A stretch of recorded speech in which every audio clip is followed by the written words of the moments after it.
কিছু কিছু স্মৃতি এমন থাকে যেন একটা বাক্সের ভিতরে ভরে রাখা, আর বাক্স খুললেই বেরিয়ে আসে এক একটা ছবি, এক একটা গন্ধ, আর এক একটা পুরনো সুর। চোখ বুঝলেই হঠাৎ সবকিছু আবার যেন ভেসে ওঠে, ঠিক সেদিনকার মতো।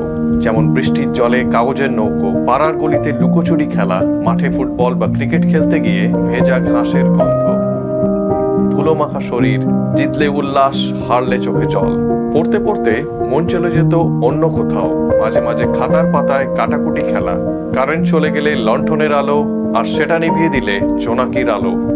পরীক্ষার আগের রাতে টেনশন, কিন্তু রেজাল্ট বেরোনোর দিনটা ছিল আরো ভয়ের। ঘুমিয়ে আসতো না। টেপ রেকর্ডারে ক্যাসেট ঢুকিয়ে পেন্সিল দিয়ে ফিতে ঘোরানো।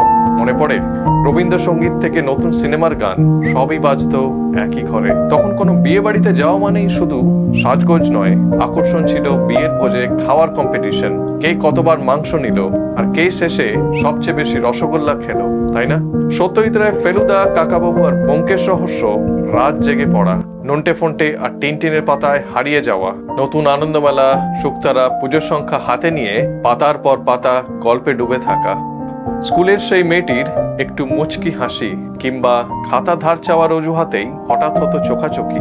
সেই কৈশোরের প্রেম আজও যেন বুকের ভেতরে ঝড় তোলে। লোকাল ট্রেনের ভিড়ের মধ্যে ঝুলে ঝুলে ঝালমুড়ি খাওয়া, মিষ্টির দোকানের গরম গরম সিঙ্গারা বা আলুর চপ, অথবা রাস্তার মোড়ের এগরোল, চাউমিন আর ফুচকা। তবু সবকিছুর শেষে মায়ের হাতের রান্না খুব ভালো লাগতো। আজ আমরা যেখানেই থাকি না কেন, এই স্মৃতির বাক্সগুলো খুললেই আবার ফিরে যায়। ফুচকার লাইনে, ঢাকের আওয়াজে বা ভাঁড়ের চায়ের ধোঁয়ায়। এই বাক্স বন্ধ করবেন না, কারণ যতদিন খুলে থাকবেন ততদিন এটা আমাদের বাঁচিয়ে রাখবে।